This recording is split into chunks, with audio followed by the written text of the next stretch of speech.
डेरा इस्माइल खान में दहशतगर्दों के हमले, 25 फौजी शहीद। जवाबी कार्रवाई में 27 दहशतगर्द मारे गए। डेरा इस्माइल खान के इलाके दराजंदा में इंटेलिजेंस बेस्ड ऑपरेशन में दहशतगर्दों के ठिकाने तबाह, 17 दहशतगर्द जहन्नुम वासिल। कराची में इंटेलिजेंस बेस्ड ऑपरेशन में 4 दहशतगर्द हलाक, फायरिंग के तबादले में 2 जवान शहीद। 6 दहशतगर्दों ने फोर्सेस की चौकी पर हमला किया, बारूद से भरी गाड़ी चौकी से टकरा दी। खुदकुश हमले में इमारत गिर गई, 23 बहादुर जवान शहीद हुए। फोर्सेस ने ऑपरेशन करके तमाम 6 दहशतगर्दों को हलाक कर दिया। शहीद होने वाले बहादुर 23 जवानों की डेरा इस्माइल खान गैरजन में नमाज जनाजा अदा कर दी गई। कोर कमांडर पेशावर, अस्करी, सिविल अफसरान और अवाम की शिरकत। ISPR के मुताबिक शहदा को आबाई इलाकों में सपुर्दे खाक किया जाएगा।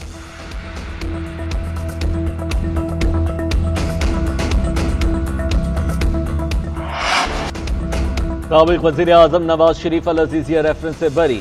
इस्लामाबाद हाई कोर्ट ने एहतसाब अदालत का 7 साल कैद की सजा का फैसला कलअदम करार दे दिया। नवाज शरीफ की सजा के खिलाफ अपील मंजूर। Chief justice Aamir Farooq, justice Mian Gul Hassan Aurangzeb पर मुश्तमिल बेंच ने फैसला सुनाया।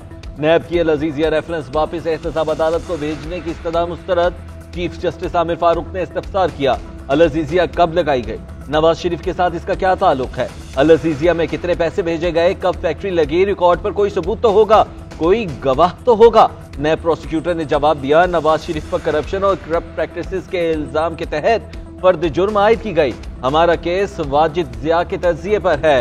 एहतसाब अदालत का फैसला मुतासिबाना है। चीफ जस्टिस ने रिमार्क्स दिए, वाजिद जिया ने तो नतीजा अखज किया, वो किन दस्तावेजात की बुनियाद पर किया, वो तो खुद मान रहे हैं कि कोई सबूत नहीं, इस डॉक्यूमेंट से कुछ साबित नहीं होता। मफरूजे की बुनियाद पर तो कभी भी सजा नहीं होती।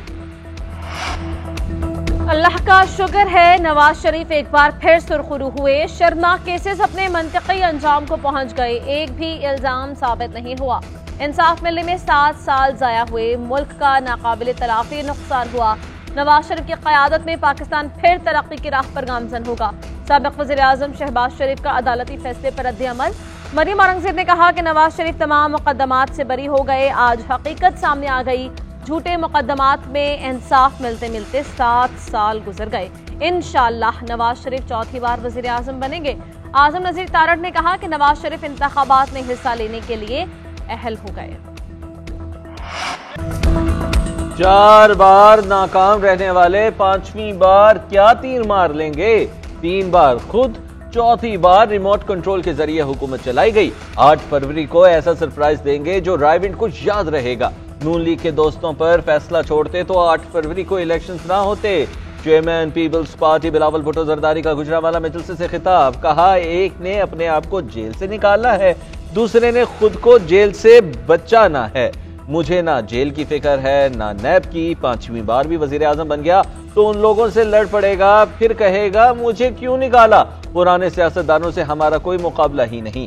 कायदे अवाम का कत्ल किया गया, अदलिया के पास मौका है वो ये खून धोए, आइन के बानी को इंसाफ दे। सुप्रीम कोर्ट के बाहर मीडिया से गुफ्तगू में बिलावल भुट्टो जरदारी का चीफ जस्टिस काजी फाइज ईसा पर इत्तेमाद का इजहार, कहा राव अनवार किसका खिलौना है सबको पता है, ये जिनका खिलौना है उन्होंने इसको लॉन्च किया। लियारी वाले ने नारा लगाया, मियां तेरे जानिसार, बशीर मेमन और राव अनवार। अदर देन वो जो 9th में से जुड़े हुए लोग हैं उनसे हटके वो एक सियासी जमात है और बतौर सियासी जमात वो आज भी रजिस्टर्ड है। पॉलिटिकल प्रोसेस जो कि इलेक्शन प्रोसेस की मैं बात कर उसमें पार्टिसिपेट करेगी, जो उनका बेसिक राइट है। मुझे नहीं लगता कि इस राइट को कोई उनके डिनाई करेगा। अगर किसी एक सियासी जमात को आप एक्सक्लूड कर देते हैं पॉलिटिकल प्रोसेस से तो उसकी शफाफियत पे भी सवालात उठेंगे। ओवरऑल पॉलिटिकल हेल्थ जो स्टेट और सोसाइटी की उसके लिए मुनासिब नहीं। नौबई में मुलविस अफराद से हटकर पीटीआई इलेक्शन में हिस्सा लेती नजर आएगी। किसी एक जमात को इलेक्शन अमल से अलग रखना इंतखाबात की शफाफियत पर सवालिया निशान होगा। निगरान वजीर आजम अनवारुल हक काकड़ का GNN की एंकर फरीहा दरीस को इंटरव्यू, बोले अवाम का लाडला बनना चाहिए, किसी और जगह के लाड पाट की उम्र बहुत थोड़ी होती है। मेरी नजर में एस्टैब्लिशमेंट न्यूट्रल है, कौन वजीर आजम होगा ये फैसला अवाम ने करना है। निगरान वजीर आजम का इंटरव्यू रात 10:03 पर नशर किया जाएगा।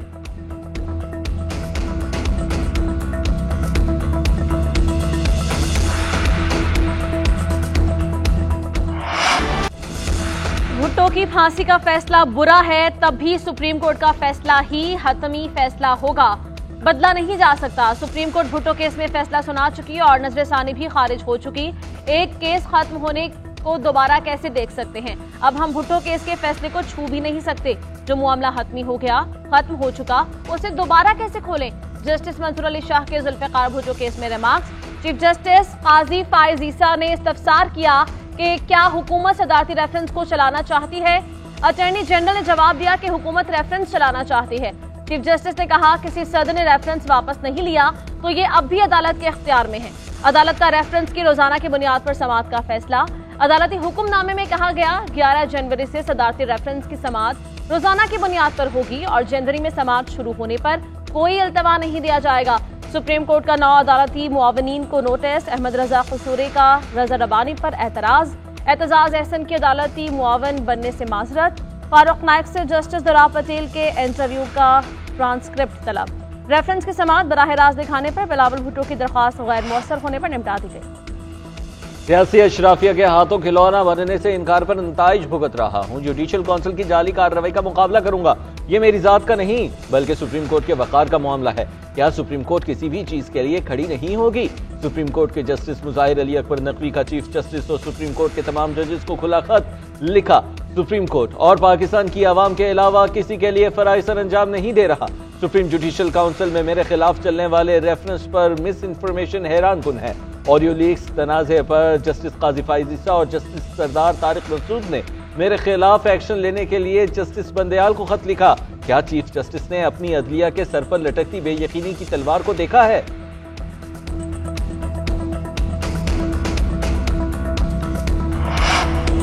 जस्टिस एजाजुल एहसन के खत पर मायूसी हुई। मेरे दरवाजे आप और सुप्रीम कोर्ट के तमाम जजेस के लिए खुले हैं। आपने अपने तहफ्फुजात के लिए ना तो मुझसे इंटरकॉम के जरिए बात की ना राब्ता किया। खत मौसूल होने पर मैंने फौरी आपसे इंटरकॉम पर राब्ता किया लेकिन जवाब नहीं मिला।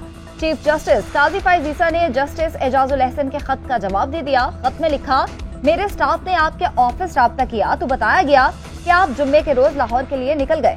हमें 6 रोज काम करने की तनख्वाह मिलती है, 4.5 दिन की नहीं।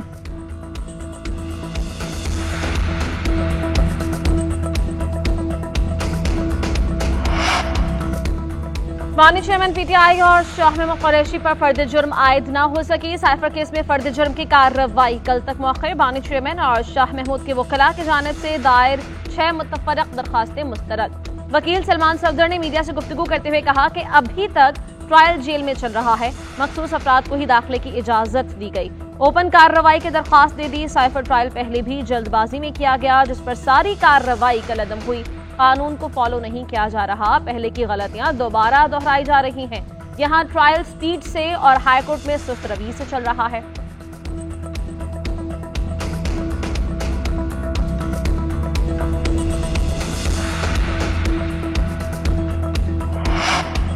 इलेक्शन कमीशन में तहरीक इंसाफ के इंट्रा पार्टी इंतखाबात पर समाअत। दरखास्त गुजार अकबर एस बाबर और ताहिर नवाज की दस्तावेज के हुसूल की इस्तदा। अली जफर ने मौक़िफ़ इख्तियार किया कि एतराज के बावजूद इलेक्शन कमीशन के हुक्म पर इंट्रा पार्टी इलेक्शन कराया। कानून के मुताबिक आपने 7 दिन में फैसला करना है जो आज मुकम्मल हो गए। इलेक्शन कमीशन ने मजीद समाअत 14 दिसंबर तक मुलतवी कर दी। बैरिस्टर गौहर कहते हैं केस में जानबूझकर ताखीर की जा रही है। पीटीए के पास 70% आवाम की हिमायत है। बल्ले को छीना गया तो आवाम के हुकूक की खिलाफ वर्जी होगी। अकबर एस बाबर बोले, तहरीक इंसाफ में इलेक्शन नहीं सिलेक्शन हुई, ये बहुत बड़ा फ्रॉड था। पीटीआई के वकला मेरे खिलाफ झूठ बोल रहे हैं। उनके खिलाफ लाइसेंस मनसूखी के लिए पाकिस्तान बार में दरखास्त देंगे।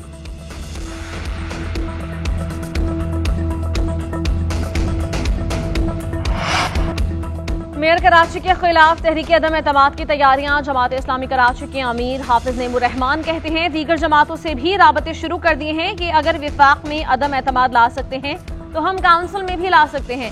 इस मर्तबा ये हमारे लोग भी नहीं उठा सकेंगे। पीपल्स पार्टी ने इस शहर को मुकम्मल तौर पर तबाह कर दिया है। पीपल्स पार्टी माफिया की जमात है। हम 192 थे, ये 173 थे, फिर भी मेयर इनका मुंतखब हो गया। अब की बार कराची में पीपल्स पार्टी की हुकूमत नहीं बनेगी। एमकेएम और बदेरों से कराची को निजात दिलाएंगे।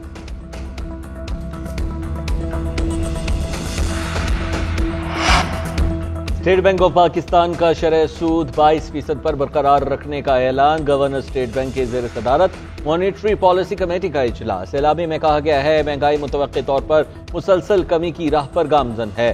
तरसीलात ज़र में बेहतरी आई। FBR में टैक्स वसूली 29.6% बढ़ गई। बड़े पैमाने की एशिया साजी 4 माह में सुकड़ने के बाद मस्बत हो गई। IMF प्रोग्राम के बाद ज़र मुबादला ज़खायर की सूरत हाल बेहतर होगी।